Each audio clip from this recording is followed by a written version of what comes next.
Welcome to STV life. இன்னைக்கு வீடியோவில் என்ன பார்க்க போகிறோன்னா, இஸ்லாமியர்களின் மிக முக்கியமான திருநாளான ரமலான் பண்டிகையோட வரலாறு மற்றும் அது ஏன் கொண்டாடப்படுது அப்படிங்கிற தகவலை தான் இன்றைக்கி பார்க்க போகிறோம். அதுக்கு முன்னாடி நம்மளோட சேனலை ஃபர்ஸ்ட் டைம் விசிட் பண்ணுறீங்கன்னா இந்த வீடியோக்கு ஒரு லைக் போட்டு மறக்காமல் சப்ஸ்கிரைப் பண்ணிக்கோங்க. வாங்க வீடியோக்குள்ளே போகலாம். இஸ்லாமியர்களோட கேலண்டர் படி 9வது மாதம் தான் இந்த ரமலான் பண்டிகை. இந்த முழு மாதமும் நோன்பு இருப்பது அவங்களோட 5 முக்கிய கடமைகளில் ஒன்று. அதிகாலையில் சஹர் உணவு சாப்பிட்டு சூரியன் மறையும் வரை நீர் கூட அருந்தாமல் இறை சிந்தனையோடு இருப்பது தான் இந்த நோன்பின் சிறப்பு. இந்த மாதத்துக்கு ஒரு புனிதமான வரலாறு இருக்குது. இஸ்லாமியர்களோட புனித நூலான திருக்குரான் முதல்ல இந்த மாதத்தில் தான் இறைவனால் அருளப்பட்டதுன்னு நம்பப்படுது. அந்த புனித இரவை லைலத்துல் கத்ர் அப்படின்னும் சொல்லுவாங்க. இறை தூதர் நபிநாயகம் அவர்களுக்கு இந்த மாதத்தில் தான் இறை செய்திகள் கிடைக்க ஆரம்பிச்சது.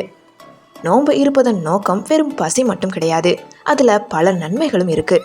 இறைவனுக்கு மிக நெருக்கமாக இருக்கிறதுக்கும், கோபம் பொய் கெட்ட எண்ணங்கள் இல்லாமல் மனசை தூய்மையாக வச்சுக்கிறதுக்கும், பசியோட கொடுமை என்னன்னு தெரிஞ்சுக்கிட்டு ஏழை எளியவர்களுக்கு தர்மம் செய்யணுங்கிற எண்ணத்தை வளர்க்க இந்த மாதத்தில் ஜஹாத் எனப்படும் கட்டாய தர்மம் அதிகமாக செய்வாங்க.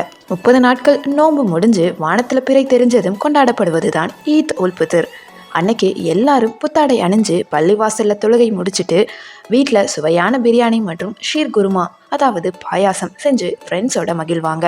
இந்த ரமலான் நமக்கு பொறுமையையும் அன்பையும் பிறருக்கு உதவும் குணங்களையும் சொல்லித்தருது. அனைவருக்கும் என்னுடைய இனிய ரமலான் நல்வாழ்த்துக்கள். இந்த வீடியோ உங்களுக்கு பிடிச்சிருக்கும்னு நினைக்கிறேன். இந்த வீடியோ பிடிச்சிருந்துச்சுன்னா லைக் பண்ணுங்கள், கமெண்ட் பண்ணுங்கள், ஷேர் பண்ணுங்கள். சப்ஸ்கிரைப் பண்ணாமல் பார்த்துக்கிட்டு இருந்தீங்கன்னா ப்ளீஸ் சப்ஸ்கிரைப் பண்ணிக்கோங்க. தேங்க்யூ ஸோ மச் ஃபார் வாட்சிங்.